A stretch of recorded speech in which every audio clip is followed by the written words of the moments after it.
Hello, everyone, and thank you so much for joining me for today's lecture. We're going to look into how to write a curriculum vitae or CV, a resume, and a cover letter.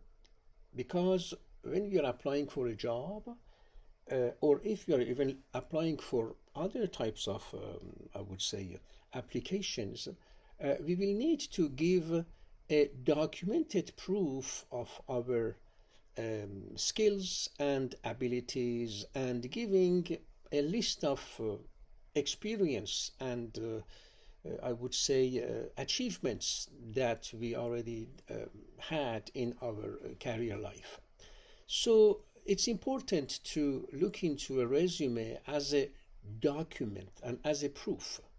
And when we write a resume, we write it for a specific purpose. So if this is for a job application, we will have to make sure that this resume is really made or written based on the job description. If we are looking into getting a type of, I would say, license or looking into some type of applications that we are sending to a ministry, for example, or for a contract, the same thing applies. We will need to write or a resume or a CV, which is a longer version of a resume. So usually for jobs that are important, they are well paid, and they are also complex and they need a higher level of skills and abilities, we don't write only one page of a resume, but 2 pages.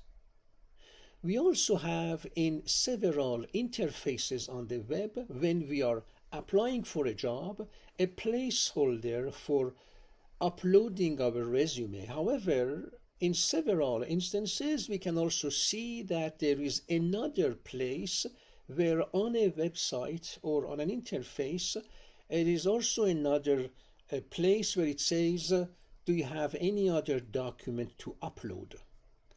This is where we can always upload our CV or curriculum vitae so that we give more information, more detailed information about our professional background and our abilities as well. So don't forget that when you write a resume or a CV, we are looking into your achievements. This means that it's not just a matter of listing what you have done, but you have to tell us about your performance. And the best way to talk about performance is to give numbers.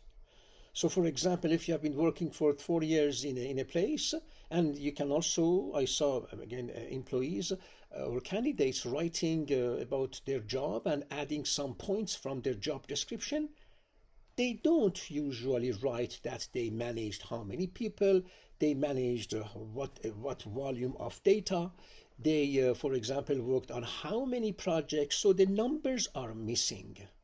And when we put our some examples of our achievements, if there is no number, it will become difficult for someone who is, I would say, assessing or evaluating your abilities to really give, I would say, assign a type of evaluation or a mark, so that it will not be easy for you to make sure that your abilities have been not only looked at, evaluated, but also marked or have been given some type of measurements so that you would become the best candidate for that job, just because of missing numbers. So the curriculum vitae is commonly referred to as a CV, as we already expressed, but we also have a difference between the CV and resume, where, as I already mentioned, the resume is a 1 or 2 page description of one's work experience and educational background. And what is also important is that at the level of, I would say, jobs where they are well paid and they are really they need subject matter experts, just having completed a master's degree or a Ontario certificate program or a Ph.D. may not be sufficient, because It's not just a matter of you competing with yourself, it's a matter of you competing with other people who already have some experience in the field, those who already have some other trainings or achievements in the field, and for you, you will need to show that you're also as good, if not better, than the existing candidates. And you always need to have a hook, something in your resume or CV that is going to make you different. So, what we do here is that we always prefer people who, of course, have the minimum qualifications, like all of the candidates who are applying for a job, but then we are also looking into their performance. We look into the numbers, how many projects, how many people, what volume of data, what you have been doing, consistency, also lack of gap.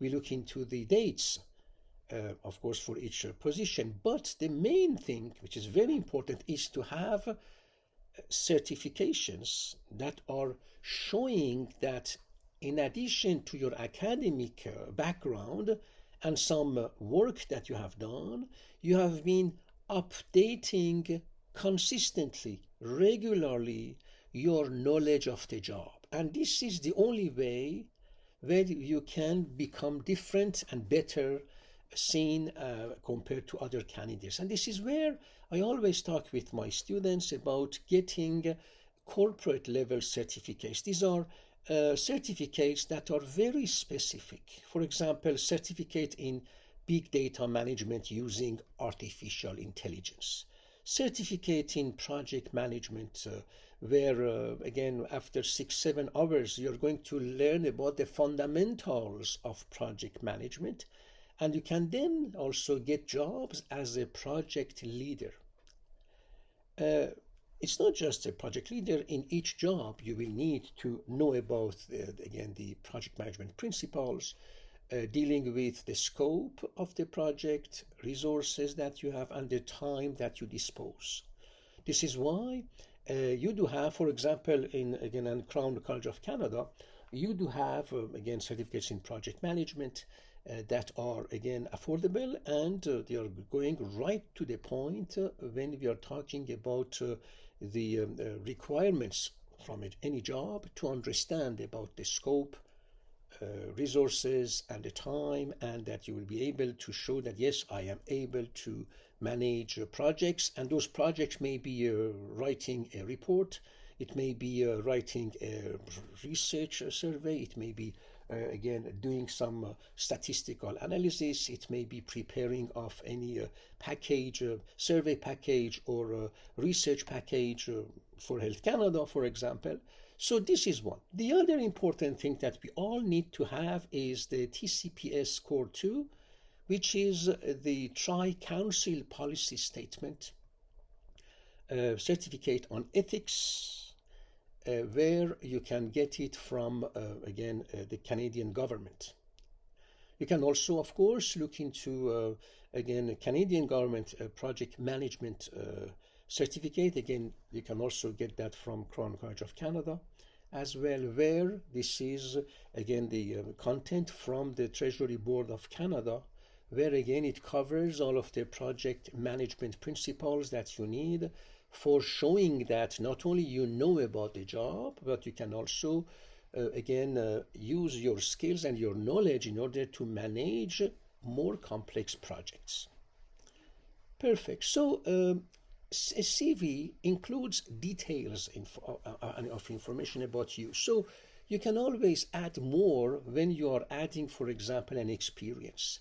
And when you write about any of your experiences, you have to write out where and when you have done that, and then talking about what you have done, and to give some numbers. The same principle applies to a resume where you don't have, I would say, large spaces or large placeholders, so you will need to, again, choose the wordings and to write about your experiences, relevant experience to a job, for a job description, in a shorter space in a resume.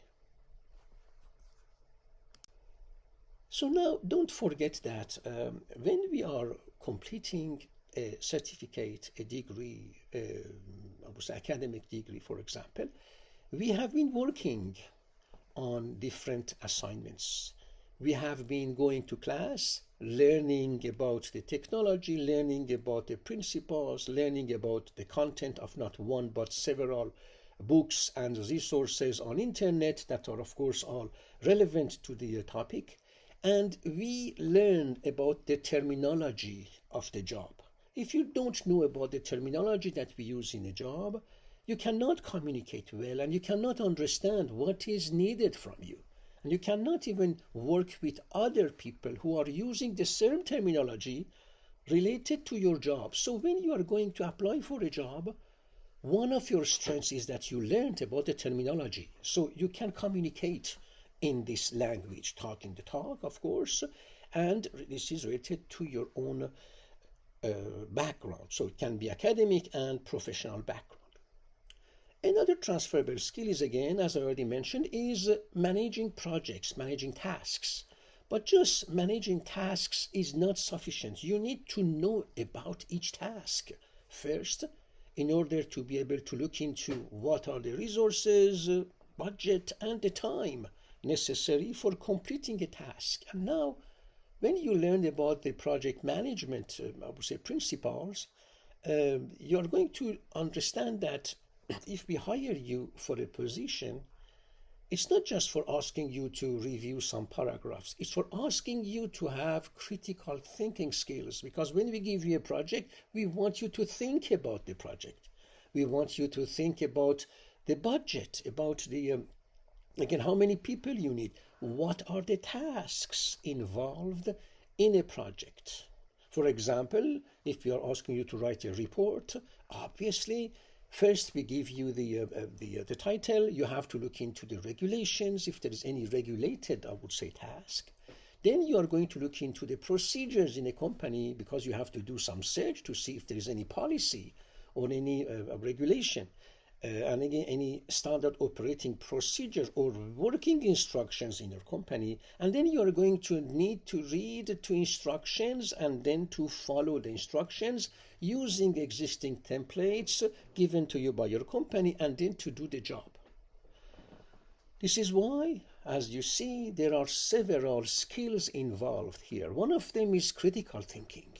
One of them is following and being committed to the quality by following the procedures that are written in a company. One of them is to understand the tasks and then to be able to say, okay, for this task, we need so many people, it takes that much time, it takes that much resources, and we will be able to complete that in an estimated, I would say, 1 month time. So, as you see, when you have been working in any previous places, or if you have been having, again, educations or I would say specific skills that you learned, you have now transferable skills. If you can do time management, you can do time management everywhere. If you are good in communication, you can communicate well everywhere related to your, of course, your background. If you are good in, again, dealing with teams, you can deal with the teams everywhere. So these are all transferable skills. And when you are writing about your professional background, about your, I would say, background for your training, I'm talking about corporate level trainings as well, you will need to talk about your abilities and your transferable skills that we will see when we are reading about your previous job descriptions or your, I would say, achievements, and of course the topics of the trainings that you had in the past.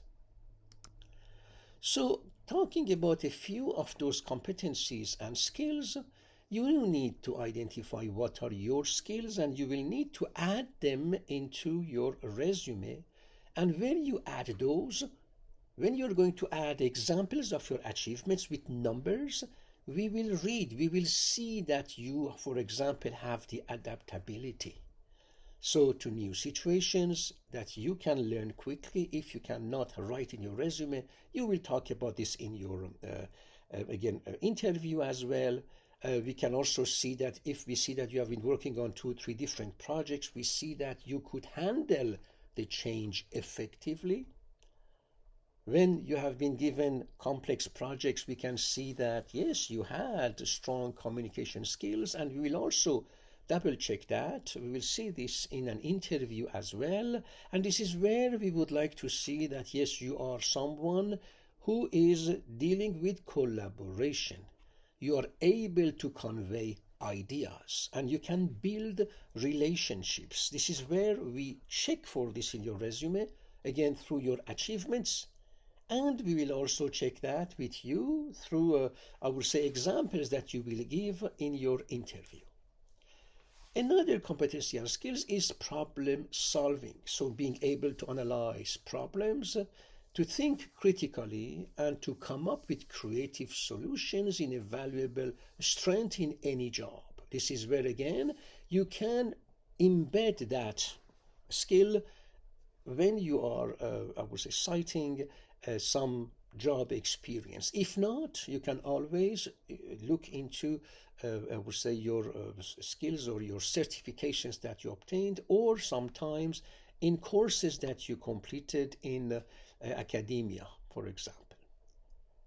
Another topic, I would say, a skill that is important is the teamwork. And here, this is your ability to work well with others, explaining the project, looking into forming a team, looking into norming, looking into collaboration, exchanging, I would say, sharing the knowledge and information, leveraging everyone so that you can help someone to learn faster about a topic that you did know but not the person, so the person now will be able to help you in order to manage a much bigger project that needs several skills, of which of course several of our members may not have been aware of, but you contributed into training people, or of course you contributed into, I would say, the project by getting some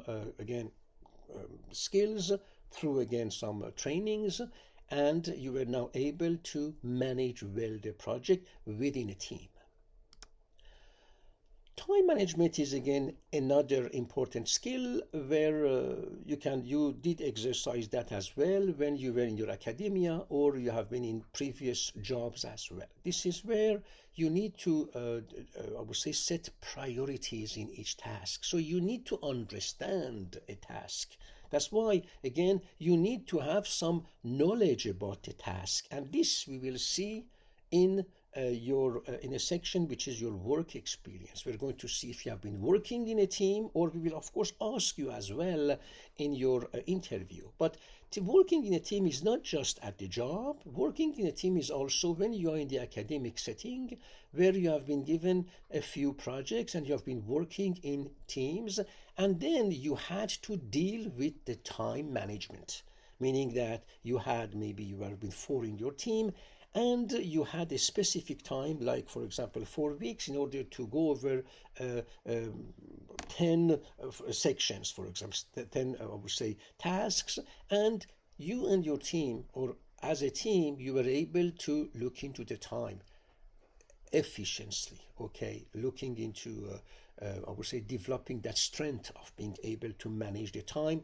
based on your knowledge. And of course, more you have experience, easier will be for you to manage the time and to assign tasks to different team members, training the team members as well. And of course, if you cannot train, if you are, for example, at an entry-level job, at least you understand that it's important to follow the team and then to follow the deadlines so that we can manage the time. So for the leadership, this is to demonstrate some qualities. It may be, of course, taking initiatives, motivating others, as well as motivating yourself.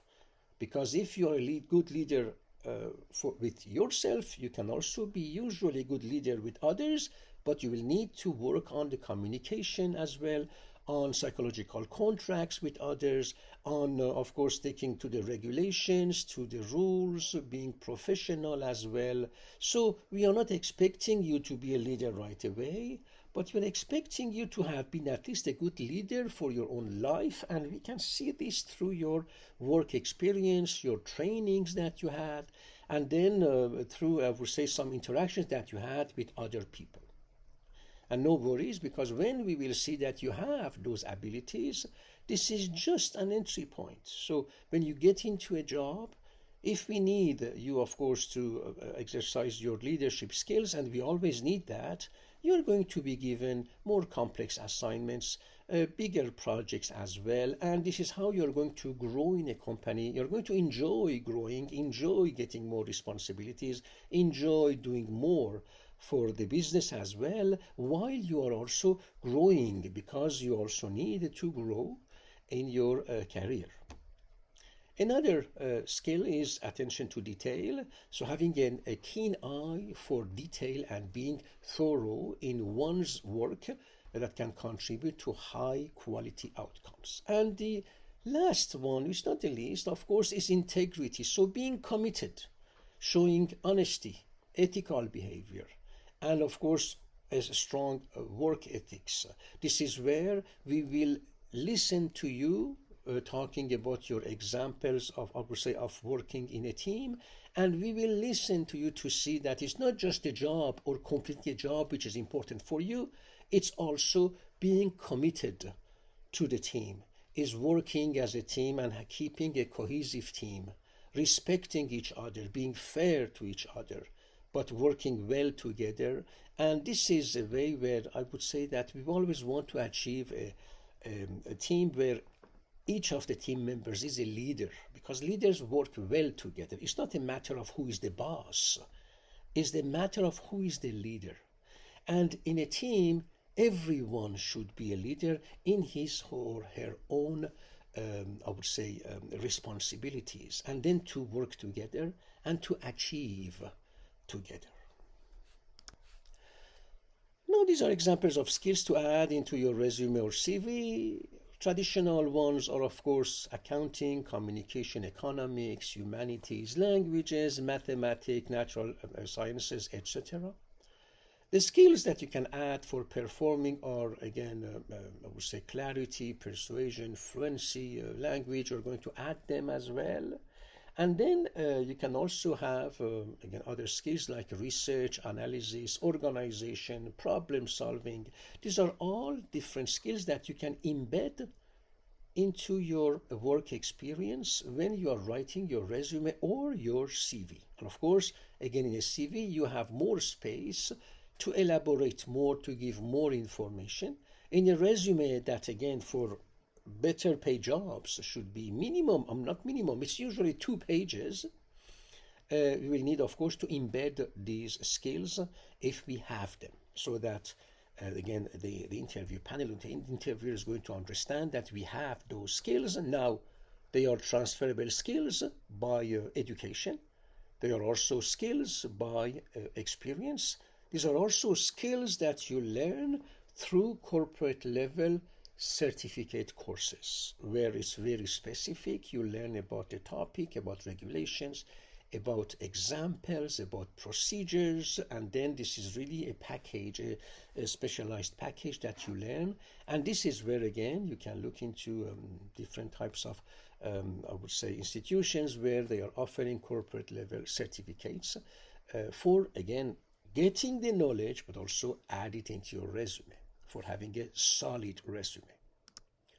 Now, you can always use these levels of proficiency, okay? They must be precise. So you can write about that you're accurate in what, you're competent in forming, you're concise in writing, for example, you're effective in managing, you have empathy with patients, for example, you're fluent in the communication, you're sensitive in a specific context, or you're perceptive as well.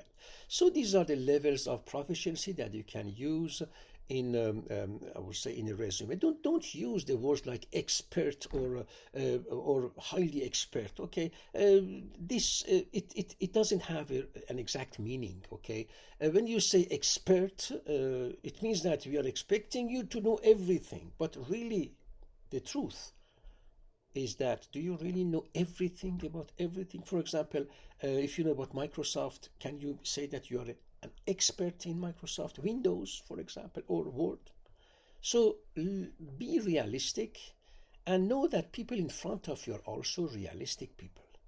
And they are going to make, I would say, have a make a perception. They're going to have a perception of your abilities, your personality, your commitment as well, and this perception is going to be built based on what you write in your resume. And when we read your resume section by section, we are making that perception, and this is based on what we are now how we perceive you, now that we are going to ask you or not to come to an interview in order to drill down, to look into to what extent you are compatible with the team, and of course based on the perception that you gave us through your resume. So about the work experience, your resume must always start with the work experience because you're applying for a job. So give a brief but detailed description of your responsibilities, add numbers, and don't copy and paste only your job description. I saw that several times in resume. It doesn't look good, it's not precise. Write your resume based on a specific job description. So you cannot really review a resume or just general and to say, okay, is it good or bad? No one can tell you because it depends on the job description for which you wrote the resume. So it includes, I would say, this responsibility from your side to read the job description and to tweak your resume so that you're going to really write or rewrite or rephrase your resume for a specific job. This is, again, very important, and don't forget that. That's why it takes time, of course, to apply for jobs.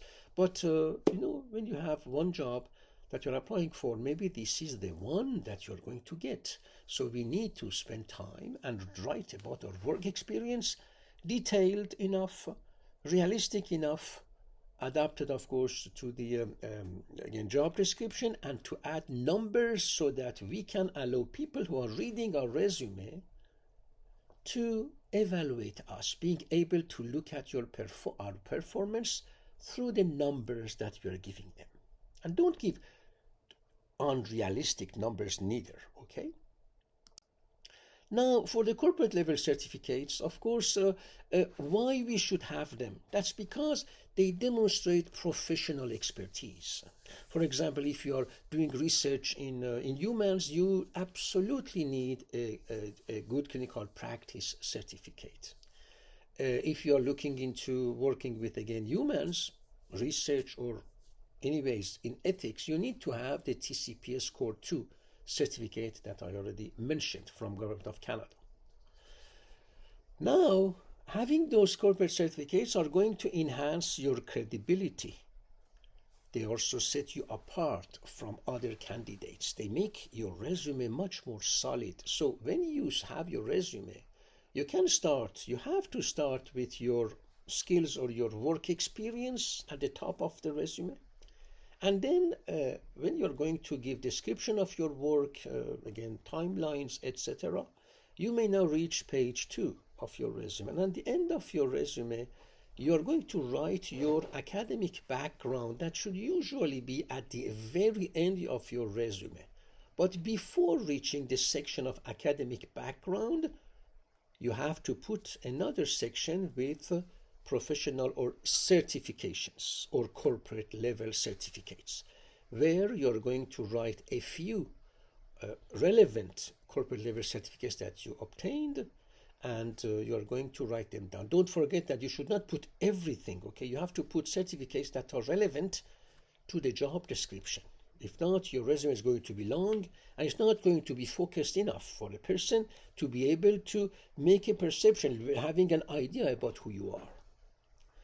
Then having corporate level certificates is also going to compensate for lack of practical experience. Again, we have many students who have some experience at the academic level, and it's not always necessarily linked to the industry. This is why when we see students who finished a master's degree, PhD, or again an Ontario certificate or graduate certificates, when they have the corporate level certificates in project management, in critical thinking, in writing, in making research, in using AI in different, I would say, tasks, this is going to help them a lot. For example, if you are working in the pharmaceutical field, obviously, people, they may work on drugs, on medical devices. Here we can talk about certificates in regulatory affairs, in quality assurance, in ISO 13485, in ISO 9001, in project management again. But again, you don't need to go over sophisticated project management programs that are offered, because you just need to know about the principles of project management to be able to apply that to your everyday job. And of course, again, for a list of all of these different I would say institutions, I can always, of course, give you a list. Then to continue with the slide, another reason why we need to have those corporate level certificates is to, again, list it in our resume to show that we have been maintaining our skills and knowledge over years. So when you have finished your master's, I don't know, 10 years ago, you should have taken some certifications showing that you have been learning about specific tasks or skills in the last years. Okay, you cannot just come and say, look, I finished my studies 20 years ago and now I am up to date with everything. Even if you say, we may not believe it. We need to have documented proof of, I would say, formal trainings. And this is why we need to have these corporate level certificates that are industrial level, very specific to specific tasks. And again, you add them as well in your resume just to be different from others. Now, how about honors, achievements, and awards? You can always add the honors, achievement, and awards as well at the end of your resume before the references section. Don't put too much, because you may not have enough space in your two-page resume. However, it's important to list and briefly describe special recognitions that you had. It shows, again, achievements. We write this section because we would like to show that we are an achiever. And we have to use or give examples. That's why we write that, okay? So when someone is reading your resume, we are still looking into you as a candidate for a job, and we would like to see your level of achievements. And of course, we can also have an idea about the way that you are, I would say, working, you are learning, you are keeping your knowledge up to date, you are communicating well, you are managing people or projects or both. This is why when you write a resume, put yourself at the place or in the shoes of someone who is reading your resume who doesn't know you. And they would like to know through these different examples who you are, how you work. And then they are going to think or judge, of course, about your performance. And then they may now ask you to come to an interview. And then at the interview, we are going to double check these points and to see if we can work with you for 8 hours a day. Not just we, but the team. That's why it's important to add these sections. But again, these sections are not for you to say, to have one page of honors and achievement and awards. Just put a few so that we will just be able to look into your achievements. Now for the publications, if you're applying for a job where you will only do publications, list all of your publications. But if not, in any job, we just want you to give us an example of that shows your ability to write, ability to read, search, look into literature search, understanding a research question, writing research hypothesis, looking into materials and methods, knowing about the data, knowing about making data, I would say tabulated summaries, writing summaries, concluding, comparing, reading, and then to conclude, and to conclude in a very intelligent and logical way.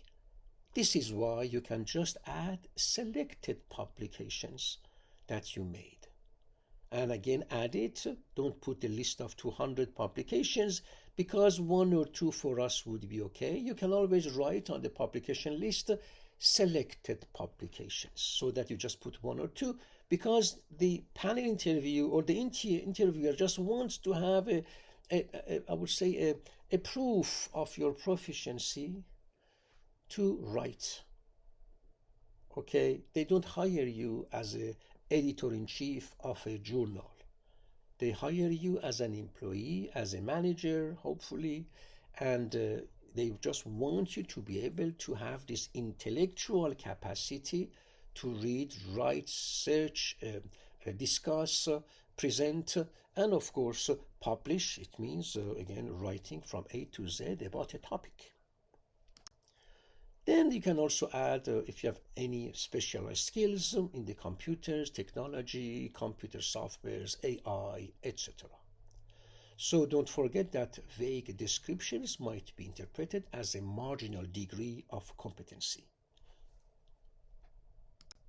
Now, for the presentation and works in progress, you can always, as a student, of course, add those information as well. But don't forget that documentation should include a title of the presentation, the name of the organization, location of the meeting, and the date. And don't forget that in some organizations you may have signed a service agreement or a confidentiality agreement, and in this case you may not write down exactly the title of the presentation. However, you can always refer to a presentation, and when you go in an interview, don't forget that you should not divulgate, or you should not share any confidential information neither. You will not look good at all, because we have to respect the intellectual property, of course, of companies and individuals.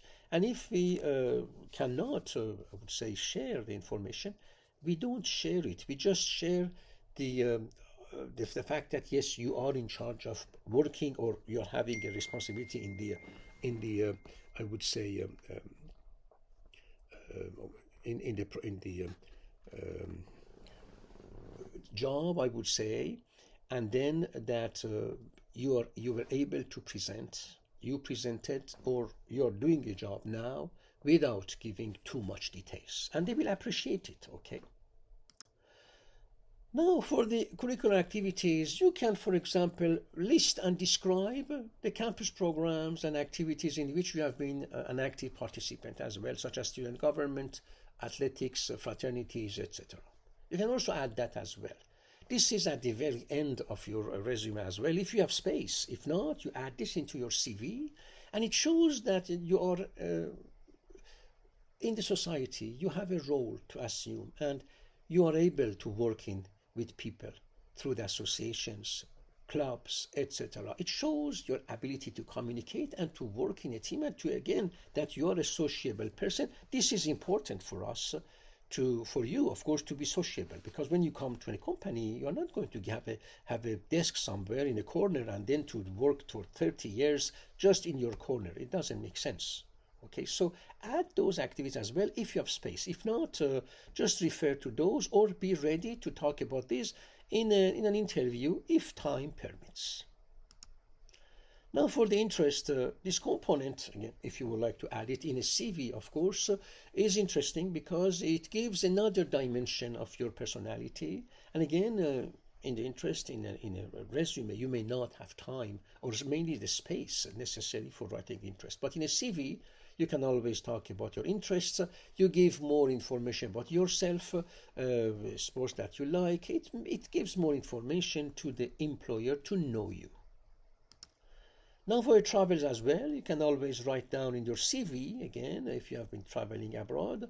It gives, again, a good perception of you, of your personality, that you would like to explore more, that you have been in different places, you talk with other people, you look into other cultures, you look into different systems as well, And even as a tourist, it's okay, because when you go as a tourist as well somewhere in the travel, you're exposed to how people live. You're exposed to systems. You're exposed to different rules in the society as well. So it's always useful. Helps you to communicate better, to understand better, to read easier, better in people, to be able to communicate with them and then work with them. Now for the references, you can, if you have space at the end of your resume, to write a list of your references. If not, when you go to an interview, be ready to have a list of 3 references in another separate sheet as well. But please make sure that your references are available. That's because if they are not available, they will not be able to act as a reference, because when they are going to be contacted, they will not be able to respond to the questions. And don't forget that when you are adding a reference, for a reference, it will take up to maybe 1 hour, okay? Because when you interrupt the work, it takes you about 30 minutes to come back to where you stopped and when you have been interrupted. You have to prepare for an online, I would say, discussion, conversation with HR. You may have to go to, as a reference, you may have to go to an interface where they're going to ask you of 10 questions about the strengths, weaknesses, how you see the person growing, etc. And it takes time for the reference to write those references, even for reference letters. And I tell you right now that nowadays we don't have reference letters neither, because everything is online. So you just give the name of your reference, and then the HR, they will contact the reference asking them to go to the HR website to complete a form online, or to send and respond back to an email. And this is how they are going to look into even your background check. But writing letters of recommendation now, stand alone, it doesn't work anymore. Okay, I didn't see that for years now, more than 10 years, that we don't use that. Everything is now online, confidential as well. But again, make sure that your references are okay, and don't forget that for them, referring you may take 1 or 2 hours of their time. And do they have the time for that? So this must be, of course, I know it's a very delicate question as well. It's important. You need them as well, but they also don't have enough time. So I leave it to you, of course. Look into, again, your references as well. Now for the grammar and conventions, please proofread your resume, because your resume is the only document that we have about you. If we see errors, typos, colors, pictures, or things that are again not related to really a focused job, the perception that we're going to have about you, about your work, is not going to be favorable toward you.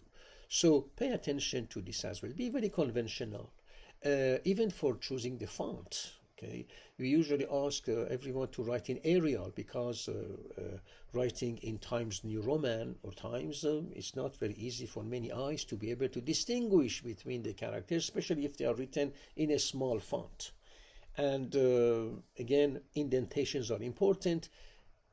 Dates are very important, and the format as well is important. If you are putting a format which is not conventional, the person who is reading your resume will have to go back and forth, top to the down to the top, left to right, right to left, in order to find out again the information. And you know what, at the end what happens is that they just leave it, because they are not dealing just with one resume. They have 50 resume to read, and if your resume is not easy to be read, they will just, it's a tendency, even if we should not, because we have to be very honest and very, I would say, considering toward our candidates, still the resume will be read, but it may not be, I would say, selected, because we didn't get all of the information that we needed, or it was too much time just to look into a resume. I'm just talking about possibilities, okay, because we are not in front of a person who is reading our resume, so we don't know exactly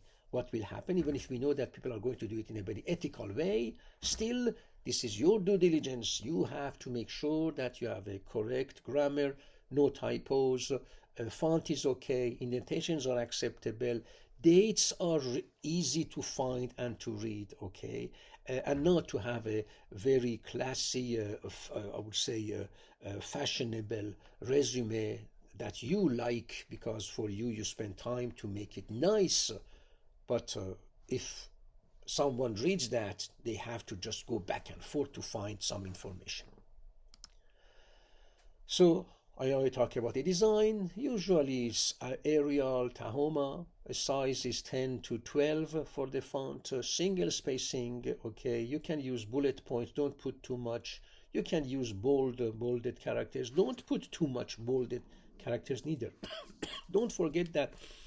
Try to prevent any distraction, because we just want to read and look into your competencies, looking into numbers, looking into your achievements, the deadlines, the timelines. I would say also the presentations, your abilities to write articles, or to understand, of course, how to write reports, you are going to manage a project or a team. So within all of these different things that we're looking at your resume, you cannot just make it fancy. Keep it conventional, because you don't know who on the other side is reading your resume. Now, this is about the readability, as I told you.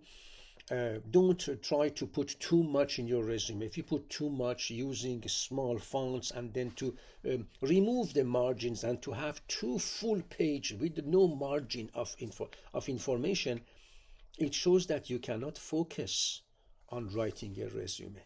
You just add more and more and more. You cannot fine tune that. You cannot, I would say, write a resume that is readable. So it shows that, again, that there's a lack of professionalism. There's a lack of your ability to add the necessary information based on the job description. So make sure that your resume is readable. Don't use fonts of 2. Okay, I'm just kidding here, but 2, so that we have to have a loop to read. We don't do that. Okay, so make sure that this is also again in compliance, I would say, with the normal rules again that we have. And of course I'm going to show you some again a resume as well, to go over some lacks and of course good points in those resumes as well. Okay, so now let's go over the cover letters and sample of resume here. For the cover letter, we have to write 2 or 3, I would say 3 paragraphs maximum. The first paragraph is about you, talking about what you're applying for. Of course, it must be, again, polished. It must be also be effective for writing. And you're going to add the information about, again, that you looking to found the position somewhere, where exactly, and you're applying for that position. So you address the letter to someone who has the authority to hire you. And then first paragraph, as I told you, you add the name for the specific job as well, and you state how you learned about the opening and when. Then in the second paragraph, you are going to document your qualifications that are required by the employee, employer, sorry. So you're going to look into the job description and write your again your document, this document, based on the job description as well. You cannot have just a cover letter for all of the jobs that exist. You have to tweak it as well. You have to adapt it with the content of the job description, like your CV and your resume. So don't forget to use employer's words whenever possible. Now articulate why you are qualified for the position and how you can help the employer to achieve organizational goals in your specialty. And focus on what you can do for them rather than why you want the position. Okay, so you have to focus on what you can do for them. Then for the 10th paragraph, you're going to indicate again what you know about them, the mission statements, opportunities and strengths that you like in the job based on their industrial reputation, their products or services, or their management style. You may not add this 3rd paragraph if not necessary, okay? But you can always add it, but I would say this is optional, because you will talk about this in an interview.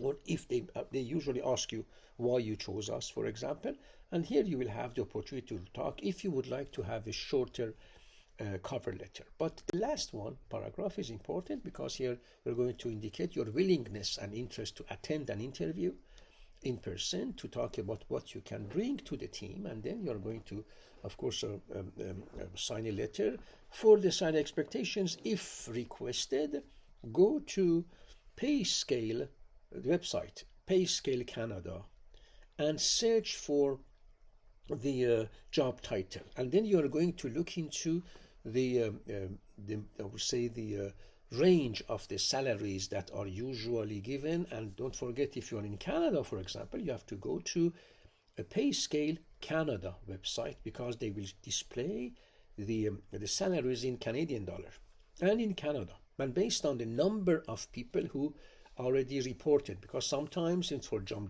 jobs you have 200 people who reported to PayScale Canada, so it's more reliable. Since some other jobs you may have only 7 people who share their salary anonymously with that website. So also look into the number of people who shared the information for looking into the quality of the data. And then when you look into the salaries, you have a minimum, a median, and the maximum salary. You can always look into the median salary, and of course, if asked, you write down that you found out that the median salary at PayScale Canada is this much. So you just write it down here. In an interview as well, don't forget that you are applying for the job first, and salary goes next.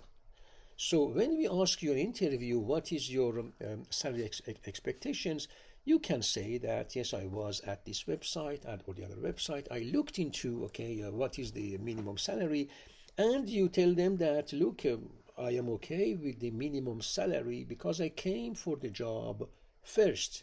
Of course, if you believe it, okay, but for me that's what I did, and I was very honest. And I can tell you that when I was hired, I wasn't given my expected salary. I was given more because they told me that we saw that you were honest and you were logical, and based on, again, all of the evaluations, we wanted to keep you, and we found out that we can give you a higher salary as well. Again, it depends on companies, okay? But just be tactful and be realistic. Now, what employers they say? Employers, they say that you have to communicate your thoughts clearly and error-free in a resume. And of course, you may not have enough space in a resume, but also in an interview. So employers, they say that you have to make sure that the resume substantiates your claims of education and experience. So write your resume based on the job description. Each job may need a different resume, not completely, but a new resume, which is updated based on the job description.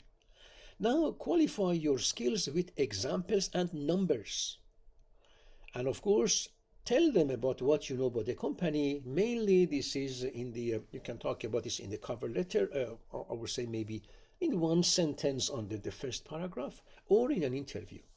And then you have to show to the employer a class act or originality. Now those originality and class acts may be toward, I would say, including your achievements, but don't forget the corporate level certificates that are always one of the best hooks, I would say, interesting points in a resume, showing that you have been regularly and consistently learning about specific skills, even if you were at school, even if you have been working, you have been always having those different corporate level certificates. So write them down, write down from where you got those certificates, write the date as well, so that we can see that from the time that you graduated or when you were at school, you have been also having your corporate level certificates that are showing that you had industrial training, that you had specific trainings from subject matter experts. Now, this is just an example of a resume. The first thing that you see, this, of course, sorry, it's a cover letter. The first thing that you see is that this is in Times New Roman, and you see that it's not very easy to read. That's one. However, you can see that on the top you have the name, address, city, phone, email. It's perfect. The date as well as address to who. Perfect. And then this is again a cover letter where you have just 3 paragraphs. The first paragraph is talking about you, what you would like to again do, for example, and then the job, and then in the second paragraph you have the list of accomplishments. So you wrote here from your resume and you were having bullet points 3, 4, 5, and you are writing in fact all of the skills that you have related to the job. So for employers, it's easy for them to look at the bullet points and then to say, yes, of course, based on these, I would like to see the person for an interview. It shows here your commitment, but also your ability to manage well, not only the content that you are presenting, but also the time. I would say you're helping the interviewer or the evaluator of your resume to spend less time to check your resume, because you already wrote here whatever are the skills that you have that will allow you to be the best candidate for the job. Now, it's not just a resume. You can also, usually we say that you have to add something more than what is in a resume in your cover letter. However, I saw, and I'm several times, and from good candidates, that they were repeating, of course, briefly, some skills mentioned in the resume as well as some skills that were not mentioned in the resume, and there were the hooks. So interesting topics. And of course the last paragraph is about that you're looking forward into meeting with the person in person in order to go over what you can bring to the table or to the team, and you just sign it, and of course you also put your phone number. So this is an example of I would say an acceptable cover letter, but again, don't forget the font should be in Arial so that it's easier to read. Now, evaluation. So here we have another format. We can see that on the top it's easy to read the information. Then professional objective, you may add it or not, okay, because you put it also in your cover letter, and we don't ask always for all of the jobs what is your professional objective. So refer to the job description. So here we look into the education, and what we can see is that here the person did put again the education first. So usually for a job we need to put again work experience first, unless you are applying to go to a research, for example, position where we want you to add first your education. But usually, based on my own experience, I would like to know more about what you have done, your job, your skills. And then your education goes last, because you need to have minimum a bachelor's degree to be, again, to become qualified for being evaluated for a specific job. And if you are not having your corporate level again certificates, obviously you are becoming more qualified if those corporate level certificates are related to the job and job description and job, I would say, background or qualifications requirement. So here the person wrote also the courseworks, because as we see, the person may not have enough experience. It's okay, you can always talk or write about your coursework, but don't forget that this is academia and I don't have access to the course outcomes, and I don't still know what you have done or what was the qualifications of your professors. That must be definitely qualified. However, I have a job, a business to run here. So I would like to know exactly if you have the skills necessary and specific to the job. This is why this type of resume is vague for a job, okay? But I just leave it to you. Still, we have people who prefer to put the education at the top of the resume, but I'm telling you here, put yourself in the position or in the shoes of someone who would like to hire you for what you can do first. And of course, you need to have a minimum, I would say, academic background. And this is why I'm not saying that this is against any rule. There is no rule here. But just think twice before looking into where you should put your education. Or, for example, if you have a PhD, are you going to apply for an entry-level job? And if you are going to apply for an entry-level job, you have to justify or explain that yes, you did this because you wanted to expand your horizons, to extend more your skills, you to know, learn more in order to start a career in this field, and this is you justify that. Why? With a PhD, for example, you're applying for an entry-level job, and this again, I had many PhD students who demonstrated the fact that they wanted to start the entry-level jobs or the jobs that were the natural continuation of their career by going over the corporate level certificates, just to get those certificates to say that yes, I finished my PhD, my degrees, my certificates, etc., my diplomas, and then I got more specialized trainings through the corporate level trainings in order to get to know more about the specific skills that you need for the job. This is where having again a business analysis or using AI, clinical research, project management, regulatory affairs, strategic thinking, what else, different types of internships, they are all very specific knowledge. And when you get a certificate in, for example, good clinical practice or in ethics from Government of Canada, it shows that you are now having a specific knowledge, in-depth knowledge through those certificate, I would say corporate level certificates. Now, another example. So here we see that the person, again, sorry, it's not the example, it's the continuation of the example. So here we have the honors and awards.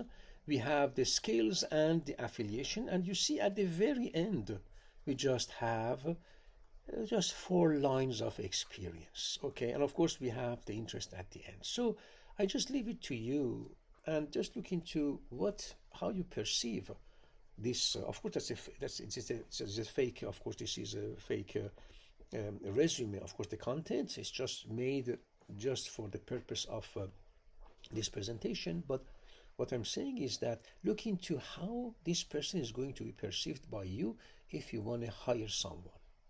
Everything is perfect, honors are okay, skills are perfect, we're so happy, affiliations are perfect, etc. But how about the experience? Just 4 sentences of experience, and what exactly? Okay, no, I would say explanation, no numbers, no achievements. Okay, and this is it. So I'm not judging the resume, I'm just telling you that look into this type of resume in order to see how you are going to perceive this resume, okay, or the person who wrote this resume. And now don't make the error. If you think there's any error in your own resume where you must create or make, I would say, a resume based on the job description, giving information about your skills, achievements, performance, with numbers, with also specific specialized trainings to show that you are a unique candidate for that job. Now another example of resume is that I just see lines on the top. Okay, they are not in line. Okay, at least I can pass. Professional objective, okay, I can just look at this as well. But look at these documents in order to find out what has been done. Okay, you have to guess. Okay, oh, here is art shows. Okay, oh, spring. Oh, then I fall. Oh, I see that this is fall as well. And I see galleries after galleries. Perfect. And then I have to go to the right side to see work in progress. And then to read about these. No dates. Okay, when it started, when it ended. What is that exactly? How it works exactly? Look, it feels good to have this type of resume. It's fashionable, it's different. But do you really need to play the fashionable resume, having this, or showing that you are different by giving a different design that may much more be I would say distraction more than just someone who is looking into your resume, reading, trying to read or look into, okay, what you are able to do, your level of performance, why they should hire you, okay, instead of me searching, okay, what I should find here. Oh, I should guess what is written on the left, I should guess what is on the right, I should guess, oh, here we have again fall 90, but when fall, when it started, when it ended. So look at your resume with more critical eye. Put yourself in the shoes of someone who is going to read your resume. And if you don't know about who is on the other side of the line, or a website or internet or anyway on the other side at reading your resume, just be conservative and follow, I would say, a very conservative way of writing a resume, like in LinkedIn. Okay, go to LinkedIn, look into how the template is done for everyone. Okay, you can use the same template, okay, the same way to write it. So no distractions, please, no distractions. Now this one, okay, I can see the address, etc. Okay, research objectives, okay, no need. But again, I have education first, because it's a person, what I see is that the person may not have enough experience, so the person is writing about the education. That's the perception that I have first by looking into this resume, which is not starting with a strong, I would say, perception. So education, perfect, we have it. And then coursework, again, I have the courses, chemistry, calculus, etc. Does it give me any specific information on the performance? Not really. Do I know about what they learned in chemistry? No, not really. Then related courses, okay, we have them. We have some labs, and I would like to check for the dates. I don't see dates in the front, but I see, oh, I have to search for the dates underneath the name of the, I would say, the position. Okay, I can do that.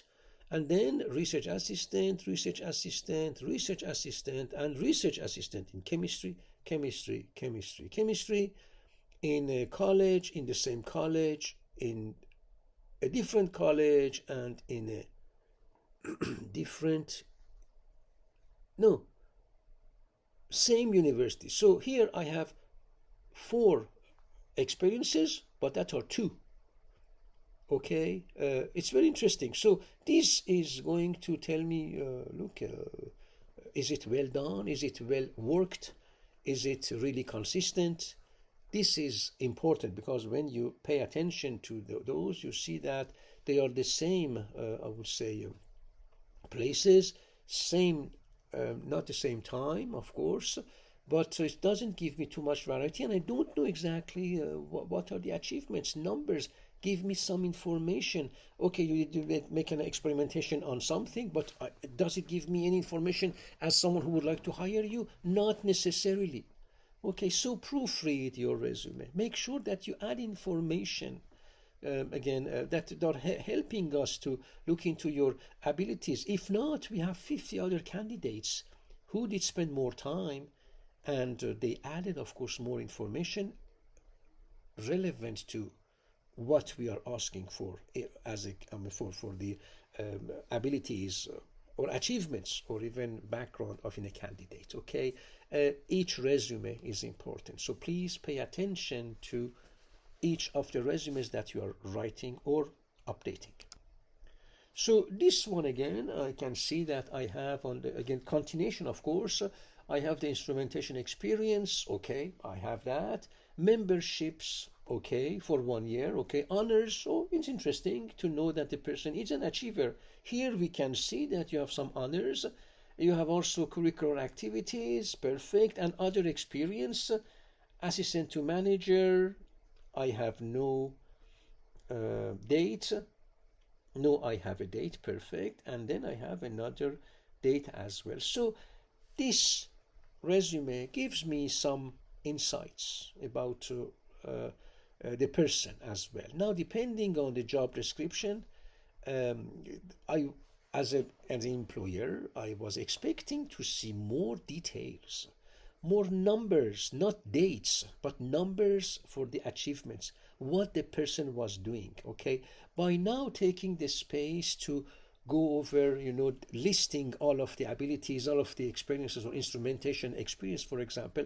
This is okay, but the person is not using the 2-page space of a resume in order to tell me, okay, why I should hire the person. Obviously, you may say that we don't have the job description, okay, but still, the way that it is written, we see that something is missing.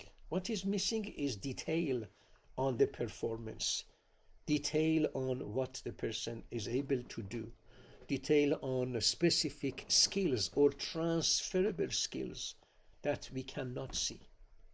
So, of course, I hope that you, of course, enjoyed this presentation. And I hope that you were able to look into, of course, a good resume at the beginning and then some resumes that needed improvement. So thank you so much for your attendance, and I hope that you're all going to have a very interesting and perfect day. Thank you.